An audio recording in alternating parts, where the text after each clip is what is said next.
गुरुकुल में दोनों तरह की विद्याएं हैं, भौतिक और आध्यात्मिक।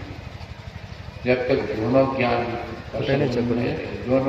नहीं तब तक जीवन परिपूर्ण नहीं समझा और क्या लगे सर, तब उसके जीवन में उतार चढ़ाव होता ही रहता है, दुख सुख होता ही रहता है। यदि दोनों ज्ञान हो जाए तब जीवन जो है वीडियो बनाना से कोई फायदा साउंड के बारे में नहीं।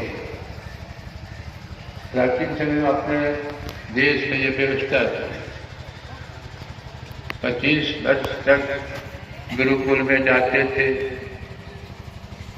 विद्यार्थी बच्चे सब पढ़ने के लिए। अखंड बाल ब्रह्मचारी 25 साल तक गुरु के सानिध्य में रह करके दोनों तरह की विद्याएं हासिल करते थे। भगवान कृष्ण, भगवान राम, ये सब इतिहास पढ़ के निकल गए गुरुकुल पढ़ने। 25 साल के बाद 25 साल गृहस्थ, 25 से पढ़ाई समाप्त होती थी, चाहे आप गृहस्थ जीवन बिताइए या सन्यासी जीवन बिताइए। मैंने 50 25 गृहस्थ, अब 50 के बाद 25 जो है वानप्रस्थ में रहते थे। पति पत्नी सब साथ रहते थे, लेकिन पत्नी की तरह व्यवहार नहीं करते। जैसे महात्मा गांधी उदाहरण, महात्मा गांधी इंग्लैंड गए थे, उनके साथ कस्तूरबा भी गई थी, उनकी धर्मपत्नी, उम्र में बड़ी थी कस्तूरबा। तो वहाँ के लोगों ने कहा, मंच पर उठ करके कहते हैं क्या, हम लोगों का अहोभाग्य है कि महात्मा गांधी की माँ भी आई। इतना कहना तो महात्मा गांधी तुरंत खड़े हो जाते, ताकि भूल से एक सत्य बात निकल गई, भूल से एक सत्य बात निकल गई। देख लीजिए भाई, भूल से कौन सत्य बात है। ये बगल में जो बैठी है पहले हमारी पत्नी थी, अब हमारी माँ। देखिए कैसा ख्याल है संसार दूसरे का ख्याल। सब जो है 25 वानप्रस्थ जीवन का, अब 25 के बाद मैंने 75 के बाद संन्यास। अब परिवार से सब लोग नीचे साथ में नहीं।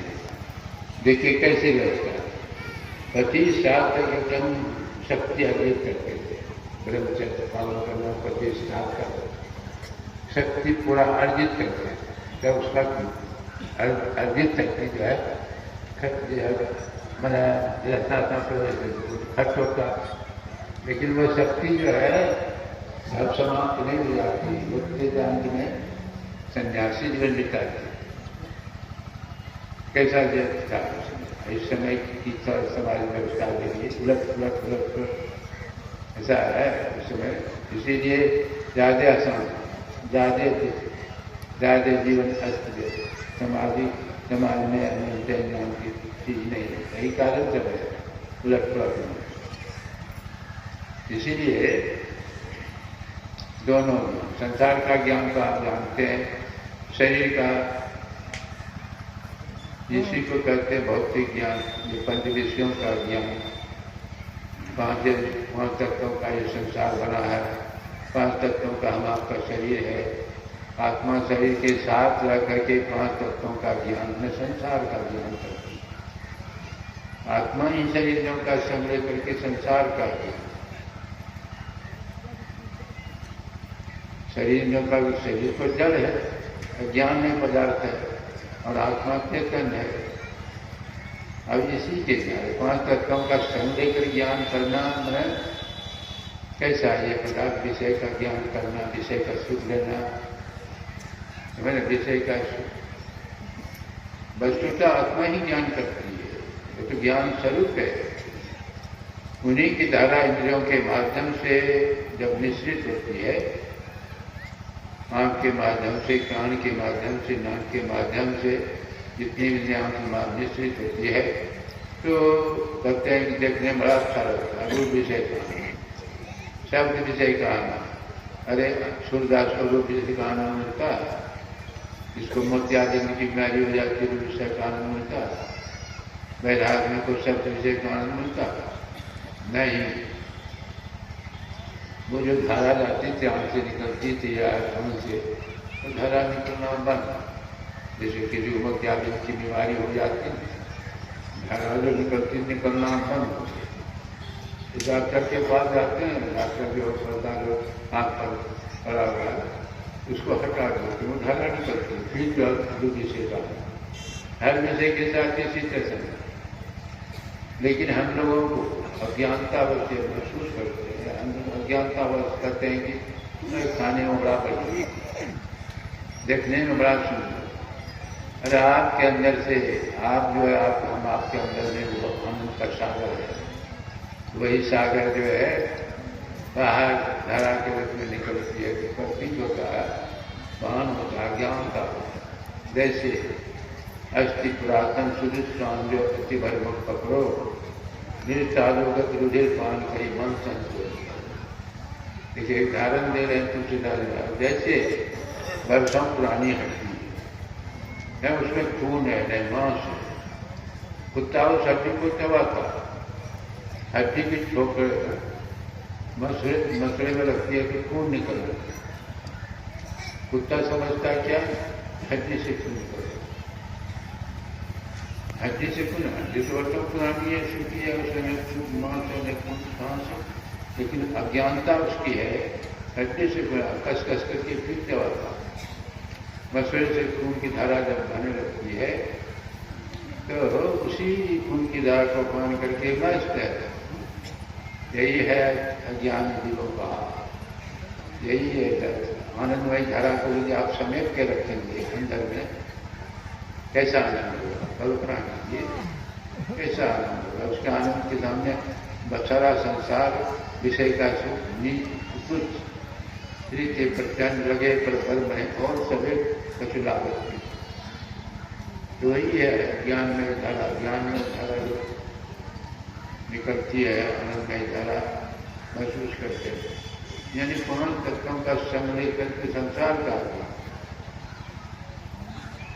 जैसे हम चश्मा लगा के देखते हैं कैसा था, चश्मा के अनुरूप चश्मा यदि हरा है तो हरा भी कहीं पड़ेगा, लाल है तो लाल भी कहीं पड़ेगा।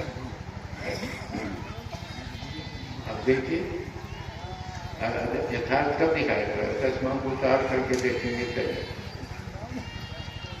गया थे एक आदमी वकील के पास, वकील से कहा वकील बहुत ज्यादा कागज पढ़ के समझा दीजिए जो कुछ होगा मुझे दूंगा। तो वकील साहब चल करके आए थे, मुंशी से कहते हैं मुंशी जैसे पढ़ने वाला चश्मा चलेगा। ये आदमी सोचने लगा कि पढ़ने वाला चश्मा से ही पढ़ा जाता है, 30 दिनों से कागज नहीं। वकील साहब से कहते हैं वकील बाबू कागज दे दिया, आज नहीं पढ़ना, दूसरे से फिर देखा जाए। वो कागज में भी चले गए चश्मा, पूरा वीडियो डालने को देखिए, तो 5 मिनट नहीं पकड़ा है, पढ़ने वाला चश्मा है कल बगे 5 मिनट पकड़ा है, पूरा वीडियो डालबे ना 7 मिनट पूरा किताब में जाता उसको पढ़ो, ये तो पढ़ा नहीं जाता। तो 50 होता है अंग्रेजी नहीं जानता, चलो हिंदी दे दो, ये पढ़ो, ये भी पढ़ा नहीं जाता, संस्कृत दे जाए पढ़ो, नहीं पढ़ा जाता। तब तो पंजाब जो के करते हैं, अरे पढ़े लिखे हो कि नहीं, अब पढ़े लिखे जैसे पढ़ने वाला चश्मा का क्या है, मैंने बताइए चश्मा पड़ता है। इसी तरह सारा ज्ञान हमको ज्ञान में धारा नहीं, और बाहर में लाख कोशिश करते रहे, वो आनंद जो है जिस आनंद का अंत नहीं होता है, वो आनंद बाहर में मिलता ही नहीं, जिसका अंत होता है। ये जितना आप संसार में देख रहे हैं सब परिवर्तनशील, सब विनाशशील है। इसका आनंद कैसा होगा, नित्य होगा नहीं। वो चीज क्या करती है, जो विनाशशील है उसका सुख भी जो है उसी से विनाशी। भूख लगती है, खाते हैं थोड़ा सा, फिर पर गया तो भूख का दुख स्वभाव, जो स्वयं परिवर्तनशील है उसका जो आनंद जो है कैसा होगा। मैंने कहा कि जो आनंद ज्ञान का जो है, तो इसीलिए संतों ने कहा कि शरीर जो का संग लेकर ज्ञान करो। और शरीरों का क्षण छोड़ करके ज्ञान करें। भगवान ने उसी के संबंध में इशारा किया, ज्ञान लब्धम परम। ज्ञान प्राप्त करने से शांति मिलता है। पूरा वचन क्या फिर पूछते हैं कि बचपन मैं तो देखता हूँ बहुत बड़े बड़े डिग्री हासिल करके देश विदेश की पढ़ाई पढ़ करके आया है, बहुत उसके जरिए वैज्ञानिक शांति कहाँ है? आप कहते हैं ज्ञान प्राप्त से शांति मिल जाती है। अरे उस सब ज्ञान से शांति नहीं मिलती है, तो पेट भरने का ज्ञान है, उससे शांति नहीं मिलती। तो कौन ज्ञान से शांति मिलती? वह क्षेत्र और क्षेत्रगत कार्य है। देखिए कहते हैं वह क्षेत्र और क्षेत्र के कार्य। क्षेत्र का साधारण अर्थ होता है खेत। खेत में हम लोग बीज डालते हैं, 1 क्विंटल डालेंगे मक्के के बीज, 100 क्विंटल हो, उस फसल को कौन करता है? खेत। खेत को देखें इकट्ठा करते हो नहीं, खेत का जो मालिक है वही निकलता है। मेरा खेत अलग और खेत का मालिक अलग। उसी तो ये शरीर हमारा जो है ये बतौर खेत है, तुलसी ये तन खेत है, मन मत कर्म किसान, पाप पुण्य कोई बीज है, द्वेष शरीर के खेत में हम लोग बीज डालते न। हम लोगों से 2 तरह का कर्म होता है, पाप कर्म का पुण्य कर्म। थोड़ा सा पाप कर्म कई गुना, थोड़ा सा पुण्य कर्म वो भी कई गुना। भगवान कृष्ण पर काटते उंगली जो है, उंगली ऐसा कट गई, खून बने लगा, तो वहां बहुत रानी पटना सब। अब द्रौपदी भी थी, द्रौपदी कोई किसी को कुछ नहीं पता, द्रौपदी अपनी साड़ी को फाड़ करके वह उंगली में बांधा। भगवान कहते हैं द्रौपदी तुम जो हमारी लाल रखी, हम भी तुम्हारे लाल रखेंगे। अब उसका कहानी जानने करते हैं। चीर हरण जो होने लगा, चीर हरण पर कहानी बनती है। मैंने जुआ में सभी हार गए, द्रौपदी को भी हार गए। मैंने जब पार्वण जीत लिए सब संपत्ति राज पाठा, द्रौपदी को भी जीत लिए, शासन को कहा दुर्योधन ने कि जाओ द्रौपदी को पकड़ कर ले आओ सभा। जाते हैं दुशासन, द्रौपदी से कहते हैं कि चलो सभा भवन बुलाओ। कहा नहीं अभी मैं और पवित्र नहीं जा सकता, बाद में जाएंगे, बाद में जाऊँगा। कुछ उससे कोई मतलब नहीं। दुशासन केस पकड़ कर घसीटते हुए सभा भवन बना। अब कैसी हालत, महारानी थी, केस पकड़ कर घसीटते हुए सभा भवन। दुर्योधन क्या पता है, तो कंजी करके हमारे जान हो कैसी स्थिति वहाँ दादा है, उसके प्रतिशत हैं, गुरुजन भी हैं, सब हैं। अब सबके पास जाती है रक्षा के लिए, सहायता की भीख मांग, कोई दे आता, सब हारे हुए। भीष्मपिता भी उनके पास, भीष्मपिता बोलते एक दफे डांट देते दुर्योधन को, तो महाभारत की लड़ाई नहीं होती। महाभारत की लड़ाई विश्व सवा आदम माने के